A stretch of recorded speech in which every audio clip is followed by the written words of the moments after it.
Welcome to the Global Boxing Network, the show where boxing story, strategy, and culture collide. I'm Mario Serrano. I'm here with my co-host, Brendan Gibbons. And today we got a special guest who knows the fight game from the inside out. Coming from one of the most respected boxing families, he's now stepping into his own lane, behind the mic, inside production, and on some of the biggest stages in the sport. He is the son of promoter Tom Brown, and he is the nephew of International Boxing Hall of Famers Dan Goossen and Joe Goossen. We're breaking down the Fundora versus Thurman fight live from Las Vegas on PBC on Amazon Prime. Let's welcome our guest, Justin Goossen Brown. What's up, man? Glad to be here. Yes, sir. Yes, sir. So let me just do a little bit another introduction. Justin Goossen Brown. His name is already in the boxing history books. Like I said, son of promoter Tom Brown, nephew of both legendary trainers Joe and Dan, whom I have a lot of respect for. Got my start with Dan early in my career. And now he's carving your own space, jumping behind the mic. Let's just talk a little bit about that. But before we get into that, I like to just jump into your baseball career. Yeah. Most people don't know, but you played at a very high level. And being a guy that played... Me slinging it right there. Right there, look at that. Look at that poor elbow. So there it is right there. You played for San Diego State. Talk a little bit about, your baseball career, first in college, then in the minor leagues. Yeah, well, I mean, I just started playing baseball like as a kid, like everybody else, and my brother Josh was really good at it and kind of like led the way for me. But before that, my uncle Greg made it all the way to the major leagues with the Dodgers and Mets. So baseball is always, along with boxing, been a big part of our family, just athletics in general, and was fortunate enough just to, kind of get some opportunities and play baseball. It just kind of came easy to me. Wow. I wasn't good enough to make it to the major leagues, but I was pretty good and played it as far as I could. Wow. Obviously at San Diego State, right there. Friday night guy, no big deal. Got to wear the pinstripes. I have a lot of respect for anybody that could play baseball at that level. It's a very, very difficult sport, and to go to the next level, I applaud you and anybody else that can get to that level. It's a very, very hard sport. I played at the junior college level, and even just that jump was insane. So to go to that next level is just, I admire you for that, man. Yeah, well, I had, like I said, my brother Joe. I don't know, I always just believed I would because I saw him do it, and, playing a sport and competing and all that, I loved it, and, like studying tape, and that helps obviously with, commentary and boxing, and just being a fan of sports helps with boxing. You'll find all the best matchmakers are pretty diehard sports fan of any sort. How's your perspective changed in baseball into boxing with studying the analytics and film like you mentioned and kind of doing some research? Well, it's obviously different, number one, because I'm not getting hit. If I give up a hit, I just have to turn around and watch it. I don't have to, go through that pain. But setting stuff up, like throwing a fastball in the corner, then a slider away, and like seeing what their hands do if they flinch at a pitch, it's similar as in boxing. Like you could throw a feint and see what they do. I've heard boxers say they'll purposely miss with some shots so they could throw something coming that starts there, ends later, and it's just like that pattern recognition and being able to see things, pick it up quick. But the biggest, obviously, is getting hit and 15 seconds. I have 15 seconds to think before I throw a pitch and process. In boxing, it's happening second. The best fighters can make those adjustments within those seconds, and then good fighters make it rounds. And but how fast you could adjust is huge in baseball, boxing, any sport. Nice. Let's just dive real quick into the legacy of your family, starting with your rest in peace Uncle Dan. Yeah, promoter. That's a few right there. Give us some thoughts on your Uncle Dan. Yeah, that's my Uncle Dan between James, Tony, and Holyfield. Funny, at Vegas, I was too young to get in the arena for that one. So my older brother was in there, and we're on a walkie-talkie, and I just heard, James knocked him out, James knocked him out. Wow. So it was a huge fight for that one. And then obviously my Uncle Joe. That's another, I'm lucky enough to all these, my Uncle Dan, my Uncle Joe, my dad, whole family started at the bottom of boxing and worked their way up. So I have that advantage that they've given me a head start in it, but I'm trying to, every time I'm on something talking boxing, I represent all of them. And it's talk about like a wealth of knowledge. I have a Hall of Fame, not yet, but should be matchmaker, and my dad, Tom Brown. Absolutely. Hall of Fame trainer, Hall of Fame promoter. So that's 3 different angles that I got to grow up with, and just, it's a head start that no one else could have in boxing to have that knowledge, as Brendan knows, his dad. Quite amazing. It's very impressive, especially coming from those names right there. Like starting in Ventura, California, right? Yeah, like the Valley, Sherman Oaks. Sherman Oaks, yeah. My Uncle Dan made a little boxing gym in his backyard. My Uncle Joe started training, and it's like a mom and pop boxing thing, but they're good at it. They're very well respected, and they're still in it today. So it just shows you, just the word is all you have. I've been around your Uncle Joe, and he helped Guerrero get to the next level. I do believe he won on a 15, 16 fight knockout streak with his style, which is like, come forward, let your hands go, don't take a step back. That's the Joe Goossen style, right? Always going to be in good shape. You know what I mean? Be in great shape. And, he's kind of like the Mexican style of trainers, right? Well, that comes from being in like the Valley and Sherman Oaks. You got that. It's like Robert Garcia's just down the road. Freddie Roach's gym's right over there. You're gonna, they all kind of have their own things, but that Mexican style definitely plays a big part in that gym, with the double end bags even being super tight. Yeah. The slip bag. Now your dad, Tom, he's kind of an intimidating guy at times, but very, very cool guy. Yeah. He's just a stern dude. Talk a little bit about your pops. Yeah, he's just BS guy. I know he coached football as well. Yeah. You know what I mean? I have a lot of respect for Tom Brown. Very, very respected name in the business. Talk a little bit about your pops, man. Yeah, well, like I said, he's a great matchmaker, number one, and that's why my Uncle Dan used him. And obviously, he wouldn't just bring him in if he wasn't. And that comes from being, he's a big fan of sports, like you said, coach football. And I'll tell you, he came to every single one of my games. He coached my baseball teams, and he could be in the biggest fight in the world. He would still rather be at like my game, my brother's game, my sister's games, soccer. Right. My sister's an athlete too. She plays soccer. And then obviously my other sister Brittany's in the boxing world, and my brother Jake's a coach. So we're all entrenched in athletics, and like I said, just growing up in that. But yeah, my dad's a no BS type of guy. Yeah. So you can that's probably what gives off that intimidation. Definitely. I've shared a few times when we were at a fight and you were playing baseball, and I remember him watching me on the phone like this. He'd be watching the fights and just kind of multitasking. I know. That was the worst if I did bad, and I just know everyone there was watching it. But it shows that he's a real sports fan. He's diehard and dedicated to it. And that comes with matchmaking too, because you have to, if you're going to be in it, you have to be a fan of sports. You have to know what's going on. And in those days, you couldn't just watch film. He was going around gym to gym, going down to all those LA gyms, because you have to be able to do it, size them up in the gym. Gotta go to the gyms, for sure. And see if those guys can compete. And he's got to make great fights, because you need great fights. And that was what was going on when they're doing those country club shows. He was great at making competitive fights where you don't want your guy to lose, but you want him to have a fight, get tested, and have the fans come and do it. And he had a great, I don't know if he would call it an algorithm, but he was able to just see it.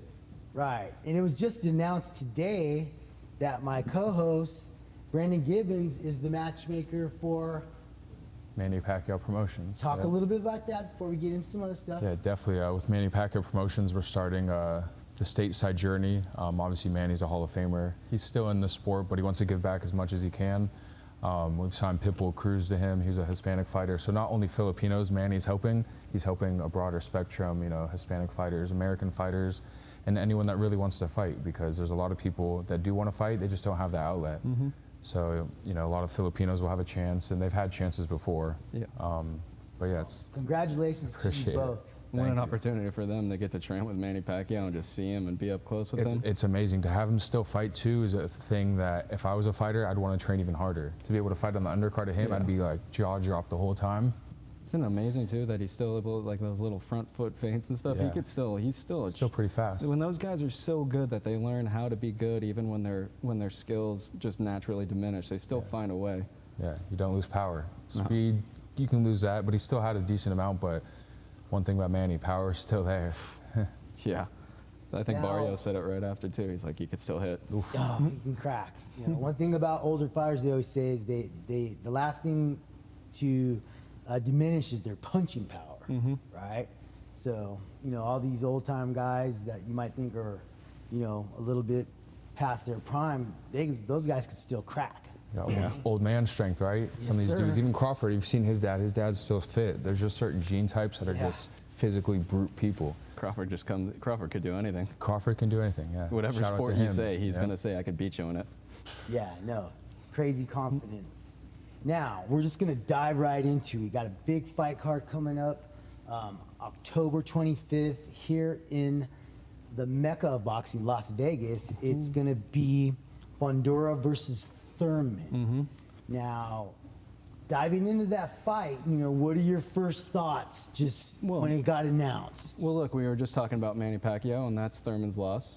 Now, Thurman is the older man here. He's trying to be the Pacquiao of this situation. You know, he lost to Pacquiao. No one was really expecting that.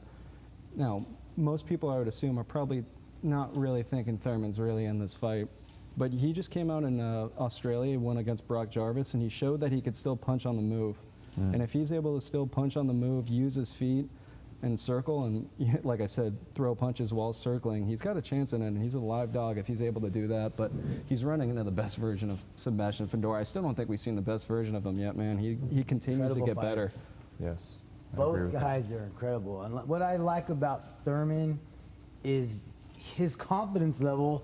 Like I've always mentioned with these fighters, you got to have that confidence, that belief in yourself, that you know nobody's going to beat you, and he's definitely got that. No, it's hard to break that man's will. I mean, he's just about every single fighter, none of them, all of them believe 100% I'm winning this fight. They could be the biggest underdog. Yeah. I've seen journeymen with like 20 losses. They believe they're going to win the fight when they go in there, and that's what makes this sport great. You have to have a little bit of a screw loose no matter what, highest level, lowest level.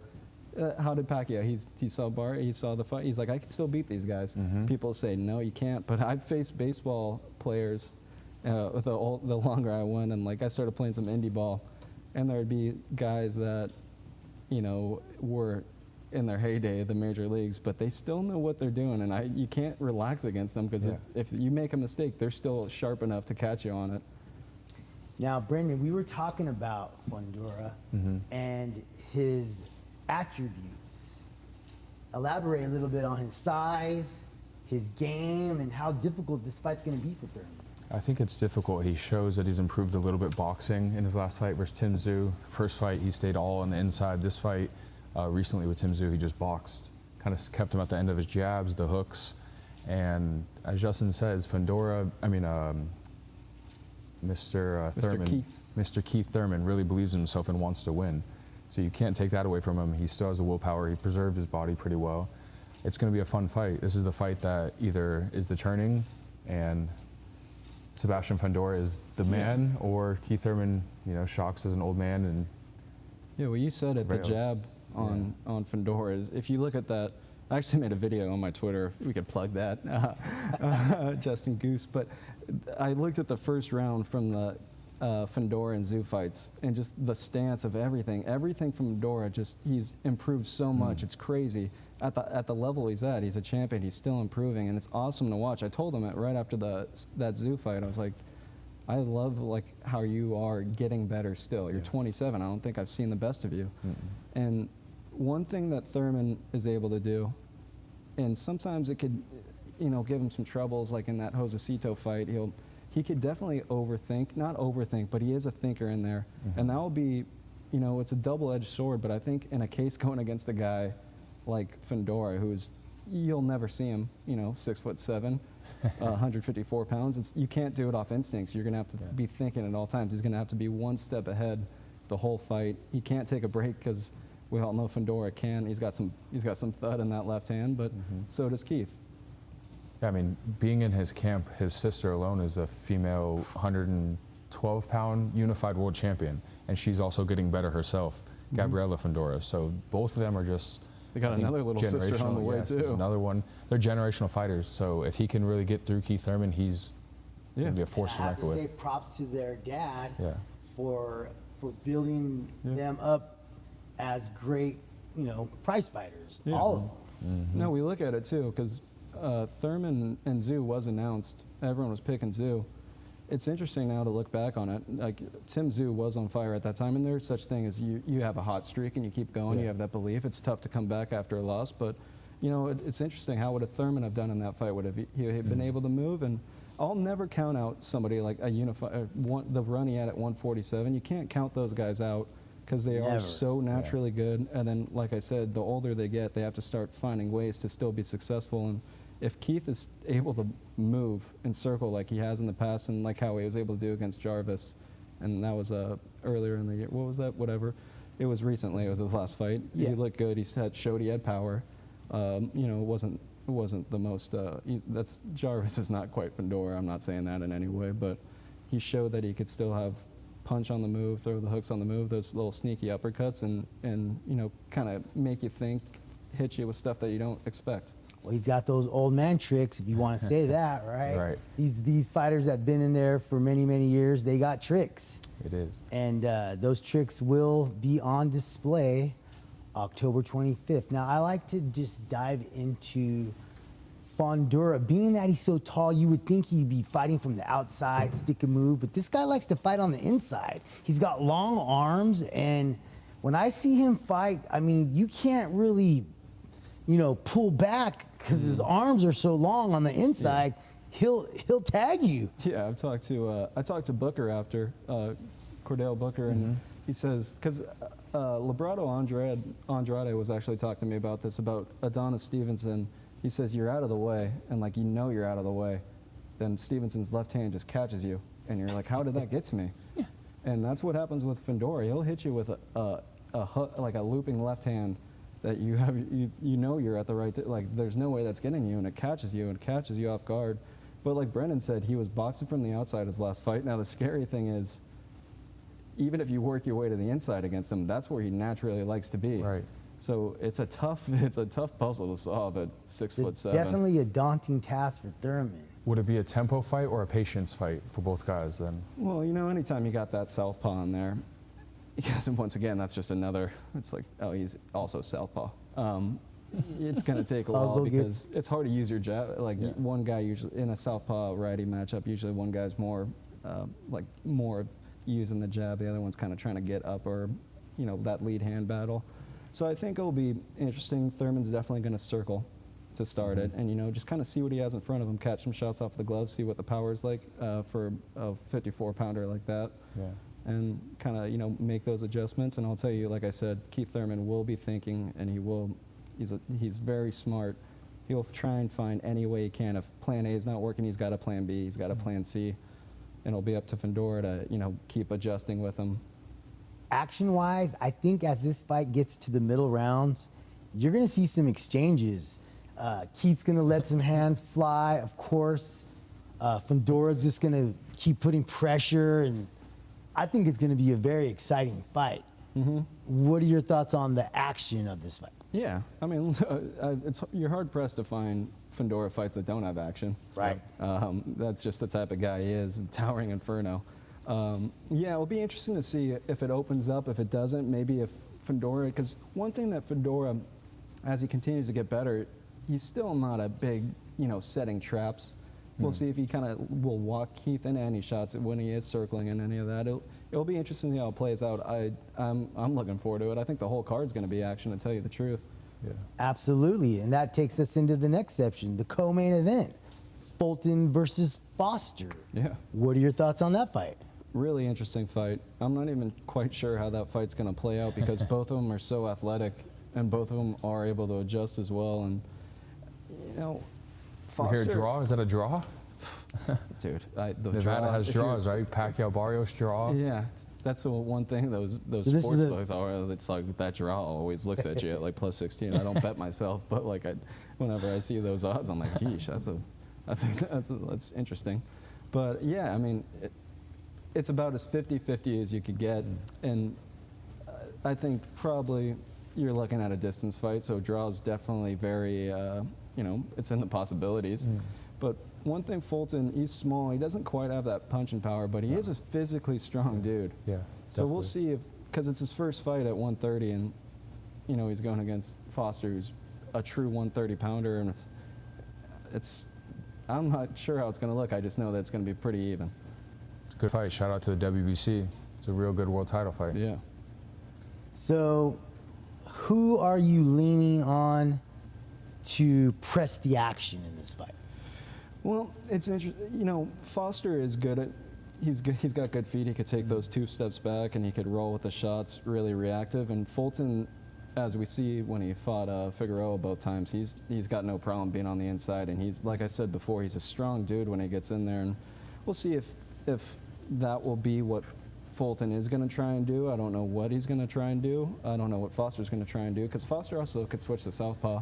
Yeah. So we'll see. I mean, the longer guy I'd expect is Foster to kind of be, using his length for a bit and using that good feet he has, and it'll be up to Fulton to kind of press the action in my mind. I could be wrong, because, like I said, again, it's such an even fight. Now, the undercard is stacked. As we keep going down, we got Ramos Jr. versus Shane Mosley Jr. Wow. Right? The juniors versus the juniors, Junior. let's call it, right? Give us a little insight on Ramos and his attributes. What does he do well? He's a southpaw, number one. That's always a plus, and he could move his body really well in it, and he doesn't really use his feet to get angles, but he's got really, really good upper body movement. He could slip and roll with it and find those little spaces for his left hand, and he's excellent coming forward.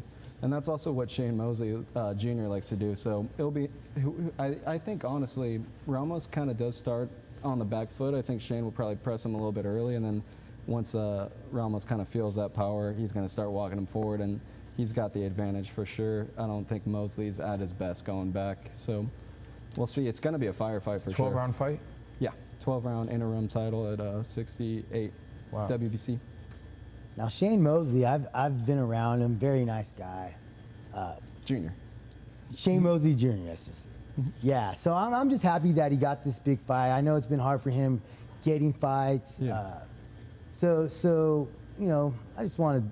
Well, that's another thing. Yeah. It's his first 12-round title fight. So I think, he's 34 years old, and it's hard to say at 34 you're going to see the best version of him. But there is something, too, as Brendan knows, when you kind of are the guy, like Ramos is the biggest fight he's been in, you're going to see the best, most hard-fought training camp, I think. And we might see the best version of Shane Mosley Jr. because he knows what's at stake. Yeah, shout out to Shane Mosley. He's actually training at the Knuckleheads Boxing Gym. He'll come by and spar. And he's doing the right thing. He's putting in the work. You'll see the best version of him. Yeah, his first 12-round fight. What he's in. Yeah, he is. His dad's been around him, so he's around a good camp. He's got good sparring partners. He's seen some power guys, so he'll be well prepared, And then skills, we'll see who's got the better skills, and may the best man win. Well, one thing about Shane Mosley Jr. is the wear and tear is not there as much as some other fighters, right? He's got a rested body, so that's kind of his advantage being at his age, being that he hasn't been in too many wars, So I think him being fresh will be, something that will give this fight the action that the fans want to see, where both guys are going to be able to let their hands go and exchange, you know what I mean? Ramos, of course, man, I like Ramos' style. He likes to come forward. You know what I mean? What are your thoughts? Yeah, Shane Mosley Jr. He's got a really good right hand too. He's a strong kid. Obviously, his dad probably passed down that right hand. Right. But yeah, I expect he's going to be looking for that, and the left hook too with Ramos, because Ramos does have a really good straight left hand himself, but he turns his body into it. So we'll see if Shane's able to make any of those adjustments in it. But I'll tell you, they both want to come forward. And it'll be fun to see, who kind of breaks the will of the other one and who's going to start pushing that guy back. Whoever's able to push him back in this fight, to me, is the one that is going to come out with it. And if they're really able to get going, it could be a mid to late round stop. Now, there's another fight, the first televised fight with Lucero versus Valenzuela Jr. I personally like Lucero. My good friend Bob Santos trains him. He's a tough fighter. He had a great win in his last fight.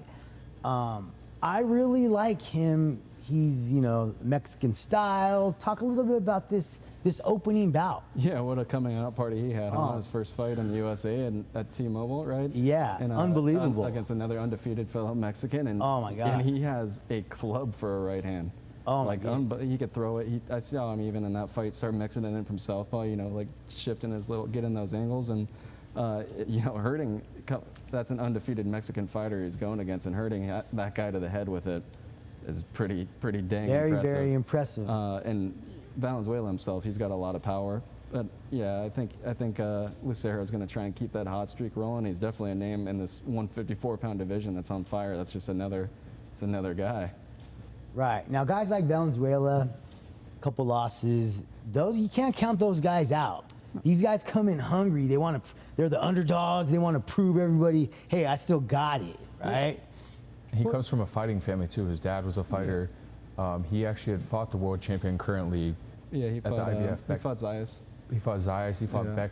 He fought Chizeko or whatever, and he fought I think he fought Alexis Rocha too. Alexis Rocha, yeah. Where's the IBF world champion?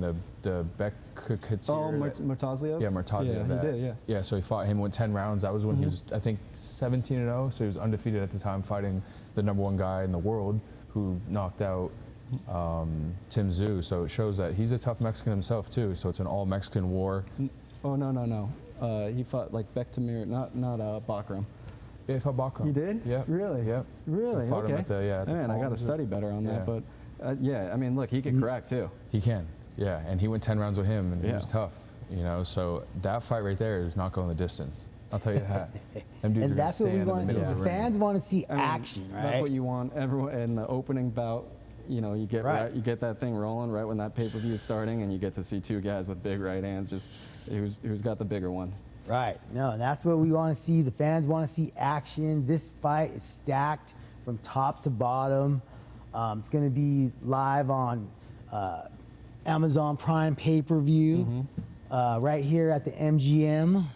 So go get your tickets, order your pay-per-view. This is going to be a very, very spectacular fight card with a lot of action. Yeah. Now, I want to dive into some of the fighters that you're keeping an eye on.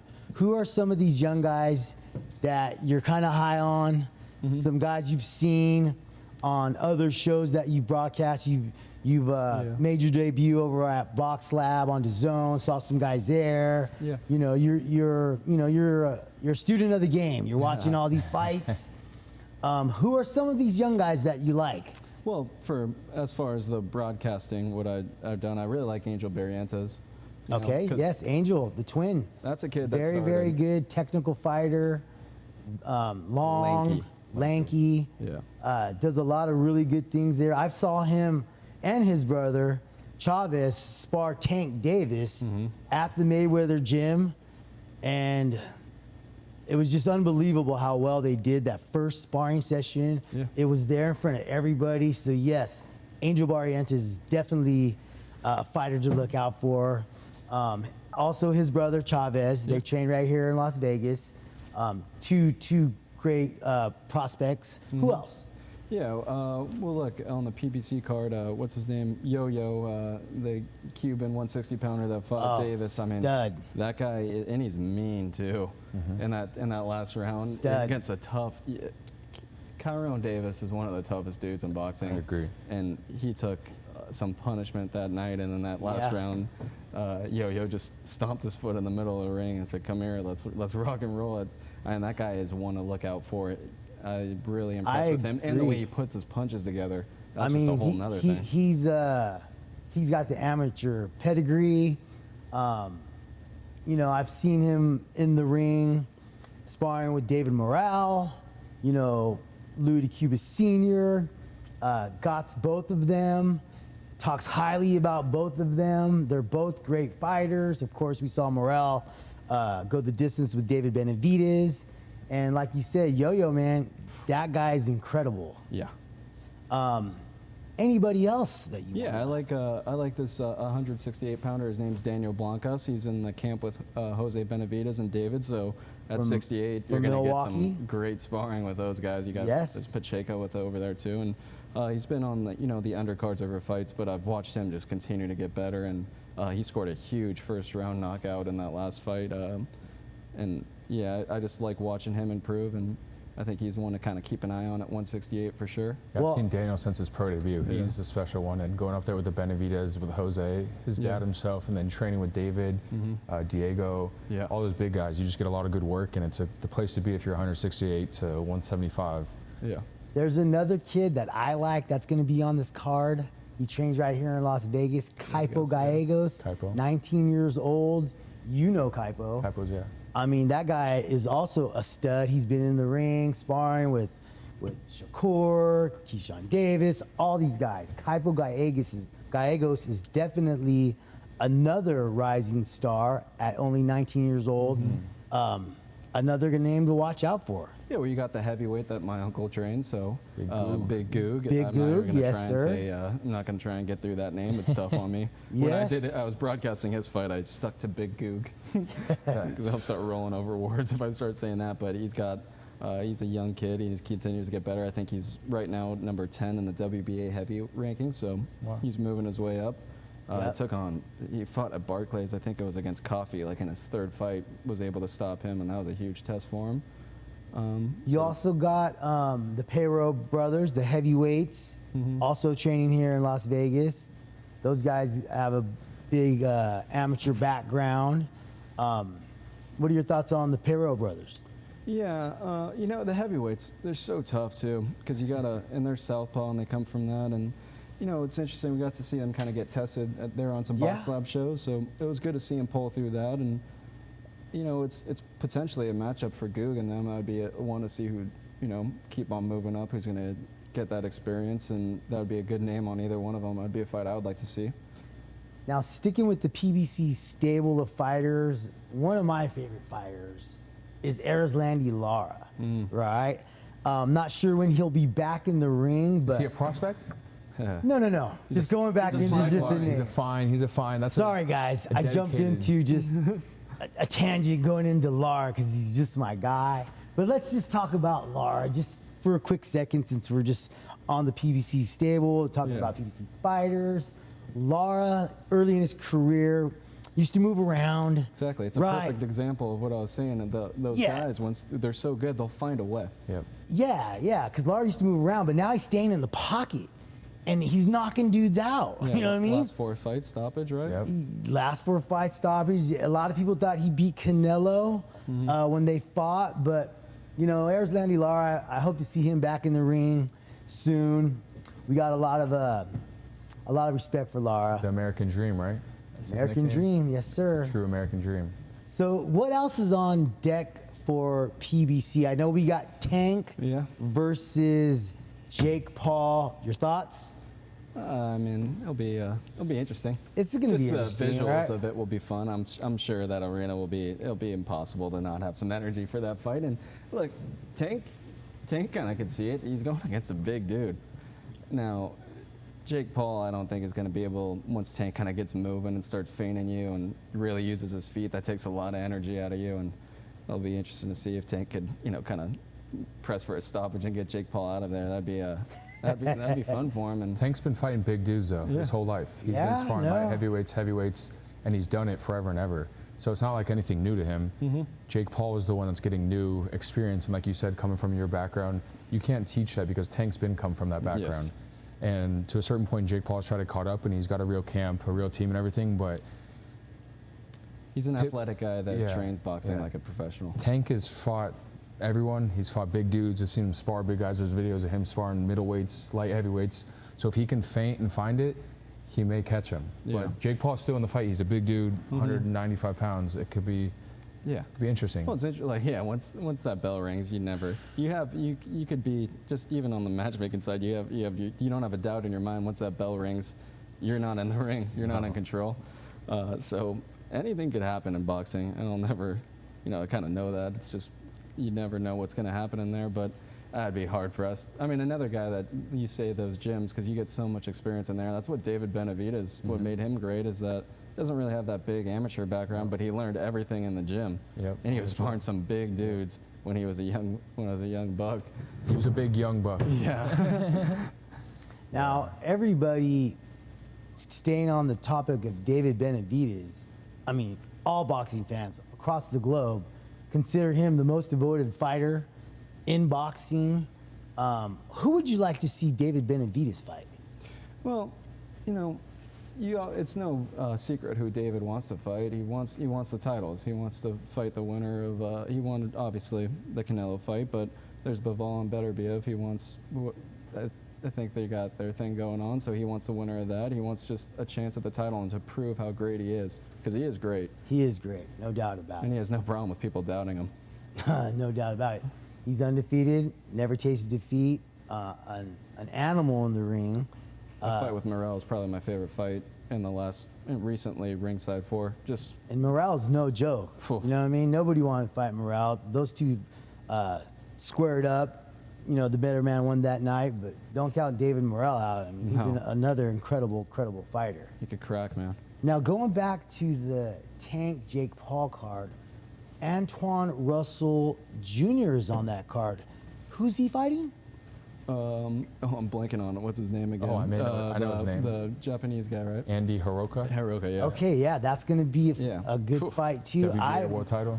I'm That's really another high division, on that's him. great. I'm really high on Antoine Russell Jr. Of course, he lost to Rayo. He beat Rayo. Oh, he beat Rayo. He Lost to It's that belt. Stinger. That belt's Alberto been. Puello, that's right. That belt's My been guy floating. Puello.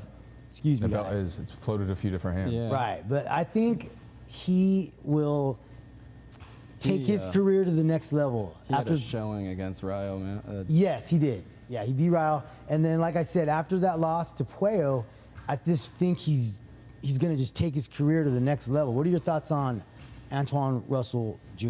Oh, I love him. I love all the Russells. They're super fun to watch. I thought Gary Russell even looked amazing. He still had that hand speed and showed power to head in the body in his last out on our Las Vegas card here. And yeah, I love all of them, and I think it's going to be a heck of a fight. And I'm hoping that belt stays at 140 for finally somebody defends that thing. Yeah. Because it went Pitbull, and then Pitbull lost to Rayo, and then Rayo lost to. Yeah. Now, That's a hell of a fight though, because the Japanese dude I don't think has ever lost. Andy Hiroka. Well, I think he's been kind of inactive too, right? Yeah, he's been inactive, but he fought in Japan recently, knocked the dude out. He's on a hot streak too. That's a heck of a division. Yeah, it is. He's a big Japanese dude too. He's Ghanaian Japanese, so he's got some power behind him. everybody knows those guys fight with a lot of heart Yep. as well. They're going to come. They're going to give it their all. That arena's going to be bumping. It's gonna be rocking. Now moving on to your next gig, where can we see you behind the mic? Well, I just did one this last Saturday. I did it for DMG Boxing. It's on the Millions app, but we'll see. I got some stuff in the works. Hasn't quite been announced yet, but it should be. I'll be doing one this month. Nice.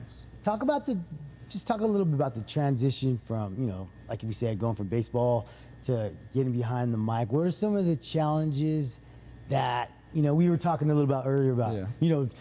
Announcing all fights throughout Yeah. the card? It could get really, Well, I'm not complaining about it. I don't want to come up with Yeah. but 10 fights. It's a long time to be sitting. Yeah. But yeah, Takes a lot of talent to do that. It's man. a job everybody wants. You get to sit down and call fights. Yes, and I love doing very it. true.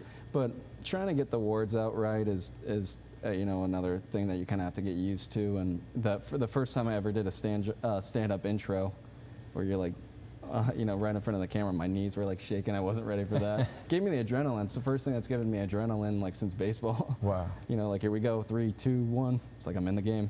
Action. And yeah, calling the fights, just that's once I'm sitting down and I get to watch the fights, that's where I'm back home, and that comes easy. It's just getting the verbiage, getting the words out, not trying to stumble over my words, but I can always tell what's going on.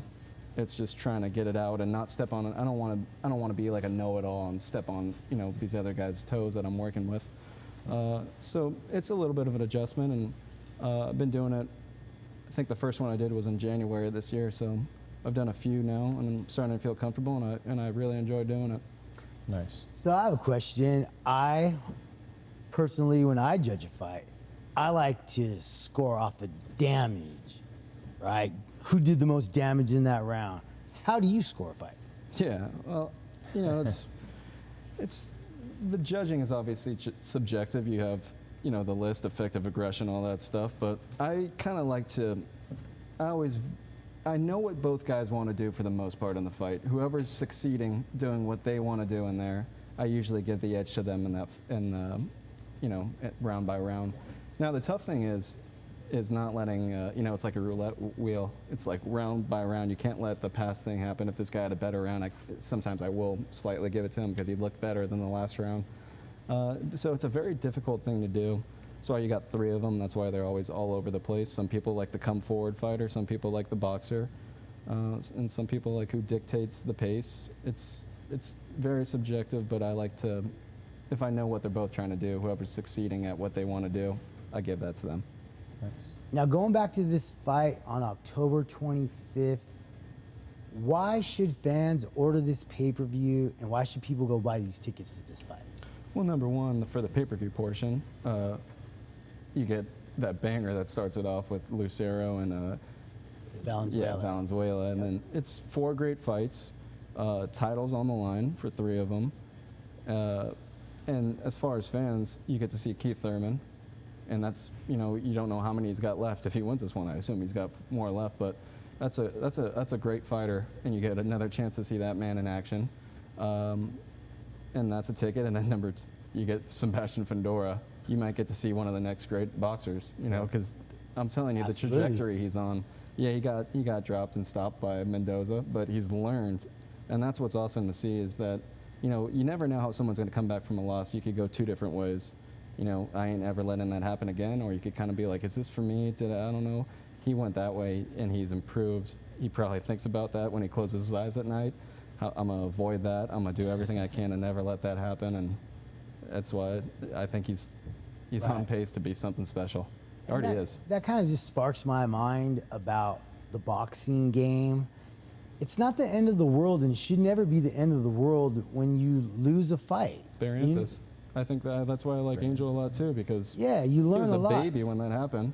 But look at him now to then, night and day. I remember when coming up with Robert Guerrero, when he got his first loss, it was kind of just like, he was just looking past him, I guess. I don't know, sometimes fighters have off nights. But after that, he went on a streak and landed the Floyd Mayweather fight. Yeah. You know what I mean? So I think losing a fight is just sometimes overreaction, overrated, whatever you say. Some of these guys are going to lose fights. I mean, there's only a few that ever, you know, went their whole career undefeated. Yeah. Very rare. So It's more about the person himself too, because as a fighter, if you lose and you have a record, it's more internal. Because we can say as matchmakers, promoters, announcers, oh, you lost, you know, rub some dirt on it, get up. But as a fighter, some people don't want to ever lose. So when they lose, maybe they don't know how to accept defeat, and it's hard mentally. And what you boxing is hear. a lot of mental. Yeah. So You'll it's- hear like a lot of like, I believe that's because, you know, fighters change their trainers a lot. Yeah. How it is, I get it as an athlete, because I'm in the bullpen. I go out there, I have a bad, I'm not feeling my slider. That's a whole nother story because they get one night every couple months. It's like I've had a bad night in pitching where the slider's not there, the fastball's not there. Well, let's see how the changeup is. Gonna roll with this one. Yep. They get one night. What if like, and they never go on 100%. So we base everything off of one. You're only as good as your last fight. So that's just one whole mental part of it. You got to deal with that. Everybody saying you're not good because of this one fight. And then number 2, as the young losses, 4-round fights are crazy. Because if you get like Robesi Ramirez, I just called the kid that stopped Robesi in his debut. He fought Dedrick Crocklem, who's a good top-ranked kid at 130. But if you get dropped in the first round of your debut in a 4-round fight, you're really uphill. So Right. Those 4-rounders, you know, they could be tricky, and you could obviously always grow and improve. And like Brendan said, a lot of it is mental. And if you could use that as fuel, or, you know, we've seen plenty of fighters once they get that loss kind of go backwards, but the great ones don't. now, you mentioned trainers, right? Now, I ask a lot of the industry people, other trainers, other people in the business, and they're very critical of trainers, right? Like who is a good trainer and what makes a good trainer, right? Yeah, well, there's plenty of good trainers. Right. There's So great who are trainers some of that we your don't even favorites? know. Well, I'm going to be biased on that one. Of course. Uncle Joe. You know, just like, once again, when I say in California, you got Robert Garcia. And a lot of what makes a good, your trainer is you can't be, you're not fighting. You need a good fighter, you need a good horse, and then you have a good stable, because we talk about the Benavides, all those guys at 68. It's impossible to not get better when you're with the best in the world, because you ask a question, be like, what'd you see in my smart, you did this well, you did this bad, or I watched you do that. So you get better just by being around great fighters. And then in training, you know, it's a mesh. What does your style work with?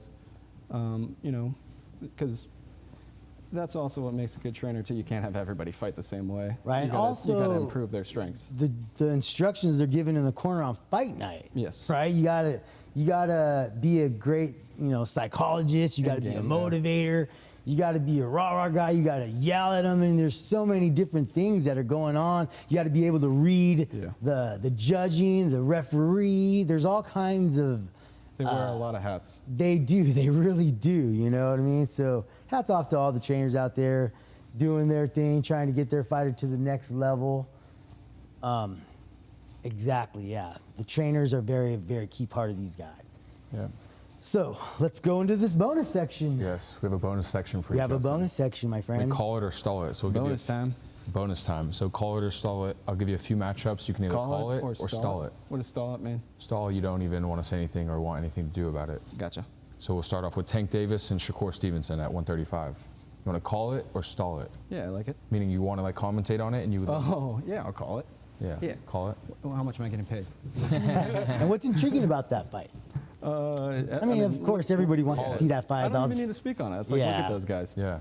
Right. Those are two of the best fighters today right now. It's 100%. Like, yeah, I like it. What about David Benavidez coming down to 168 to fight Crawford? Call it or stall it? Stall it. I mean, Crawford himself would stall that. He says that. He knows that David. There's David, he's a big boy. Yeah, he is. Right. I have a dream matchup for you. Imagine a celebrity on a PBC card. What would like a co-main event to a fight? Who would you want as two celebrities to fight? Two celebrities? Huh. I want to see the cast of The View fight each other. The who? The View. The View. Oh my, that's a good one. That is a real good one. That's All right. funny. What about David Benavidez and Jamal Charlo? Oof. That's a fun one, man. Yeah. You'd call it or stall it? I'd call it. Call it. I'd like to see it, but you know, we'll see. If David's up at 75 now, I'm not. Yeah. It's you know, he put a lot of effort in to make 68, and it's a tough one to get down to. Okay. What would be the dream fight that you'd want to commentate on? Man, I mean, like that Shakur Tank one would be insane because Yeah. they both could adapt and adjust so fast that there's so many different things. Like I call one round, the next round might not look the same because they both. It's like Pacquiao and Marquez. They just play off each other. It's like no, I'm gonna sit back and try and counter you because you're catching me right now. And just fighters that could adjust fast. I love. And there's another intriguing matchup coming up. Erickson Lubin is fighting Ortiz. Talk a little about that fight. Well, yeah. Look, Lubin. What was he got stopped by Charlo, and that was his first kind of like big main event. But Ortiz got dropped in that first round by Bohachuk as well. So now they both kind of got that experience. I think Lubin's gotten better. I think he learned, and I think he learned through these last fights. I think he looked pretty good in his last out. It's a really interesting fight, and I don't know, man. I like Lubin a lot. Yeah, I like Lubin too, and I told Lubin, I go, you know, just get in dog shape because Lubin, he could box your ears off if he gets in his mode. Yeah. I mean, Ortiz and he's got no joke, power. Man. They're both incredible fighters. Yeah, Ortiz, I mean, he's an animal, right? And he's definitely going to be the favorite. Yeah. But you know, it's a good stylistic matchup. You got a guy that moves around with some power, Lubin. Yeah. You got a guy that also has powers that's going to just come with hammers. Yeah, and once again, anytime it's a lefty in there too, that's just a whole nother thing. So it could be an advantage for him for the first few rounds until Ortiz kind of gets that dialed, and then after that, it would be a hell of a fight. I'm not sure. I can't pick a winner in it though. I like Lubin a lot. Right on.